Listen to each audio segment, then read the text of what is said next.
Nearly 50% of young workers in Malaysia feel their education doesn't match their jobs, leading to widespread skill mismatch. But why is this happening, and how does it impact our country's future? This article emphasizes the challenge of skill-related underemployment, where fresh graduates possess qualifications that exceed the requirements of their jobs. This often leads to over-education and over-qualification in roles that do not align with their studies. This article also explains how this misalignment results in underutilized human capital, skill deterioration, and lower wages, which could affect the economic potential and long-term growth of the workforce. Based on the data from the Ministry of Higher Education, MOHE indicates that about one-third of fresh graduates are employed in jobs unrelated to their field of study, which highlights the gap between education and job market demands. Talent acquisition and skill alignment are the key to a country's economic growth. When companies hire the right people with the right skill, it boosts productivity and innovation, making the economy stronger and more competitive. In Malaysia, this is especially important as it helps reduce employment, ensure young people can find jobs that match with their education, and mismatch the potential of the workforce. Assalamualaikum and good morning to Dr. Mutiah and my fellow classmates. I'm Fatina Farzana and it's a pleasure to be here today to discuss an important topics: school to work transition and job mismatch among the young workers in Malaysia.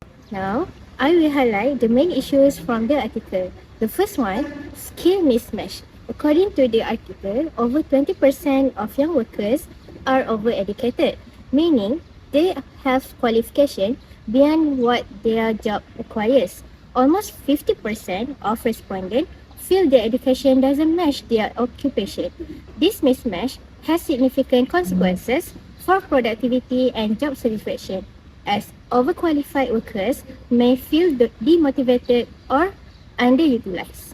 The second issue is urban-rural divide in employment opportunities. In Malaysia, the majority of skilled, well-paying jobs are concentrated in urban areas like Kuala Lumpur and Selangor, leaving rural youth with limited access to similar opportunities. This creates a geographic disparity in employment outcomes, with rural youth often taking low-paying or informal jobs due to lack of option. The third one, long transition period from school to work. The article highlights that many young workers in Malaysia face prolonged transition from education to employment that can take over 18 months to secure their first job after graduation. Overqualified workers, in particular, struggle to secure satisfactory employment and sometimes waiting years for a job that match their qualification. The consequences for the skill mismatch. Workers in mismatched roles are less likely to reach their full productivity, reducing their overall contribution to the economy. As mentioned in the article, companies suffer to struggling to find the right talent for specialized roles, reducing competitiveness and innovation in Malaysia. For example, a graduate with a degree in engineering working as a clerk in an office neither fully utilizing their skill nor contributing to the advancement of technology industry. The second consequences is for the rural youth. Young people in rural areas may struggle to find jobs that match their qualification, contributing to higher rates of underemployment. This limits their upward social mobility and contributes to a cycle of poverty and economic stagnation in rural areas.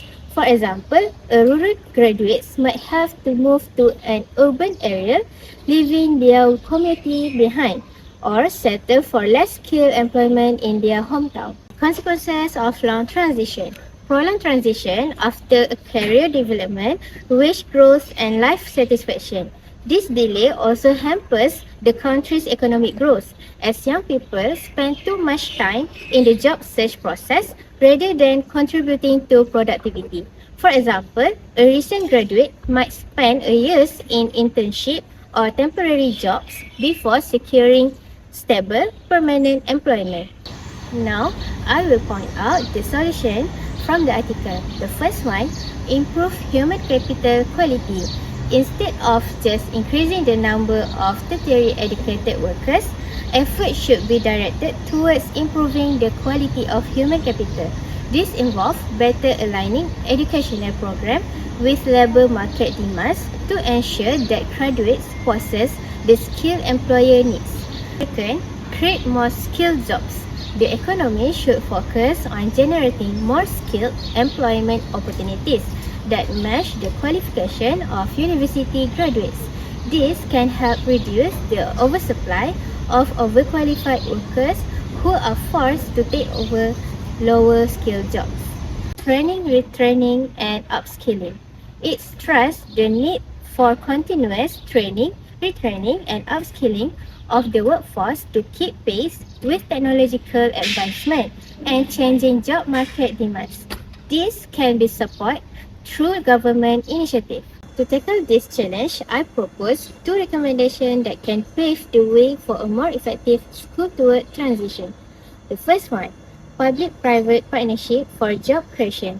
By encouraging collaboration between the government, private companies, and educational institutions, we can co-create job opportunities. Incentivizing companies to offer entry-level position or apprenticeship to recent graduates will not only reduce youth employment but also address skill shortage in key industry. Second one, mentorship and alumni network. Facilitate membership programs that connect students with industry professionals and alumni. This can provide guidance, networking opportunities, and potential job leads, helping young workers navigate their career path more effectively. As we come to the end of this discussion, let's take a moment to reflect on the key challenges we have highlighted today in talent acquisition. First, we touch on the issue of skill mismatch, where a gap exists between the skill that employee needs and those that job seekers possess. Next, we examine regional disparities. Job opportunities are often concentrated in urban areas, leaving rural candidates with fewer options. And the third one, many young workers in Malaysia face long delays when transitioning from school to work, with some taking over 18 months to find their jobs. It's clear that these challenges need to be addressed to create a more efficient and equitable talent acquisition process. The future of our workforce depends on bridging these gaps. Let's take action now. Together, we can build a brighter future for both business and job seekers. Thank you.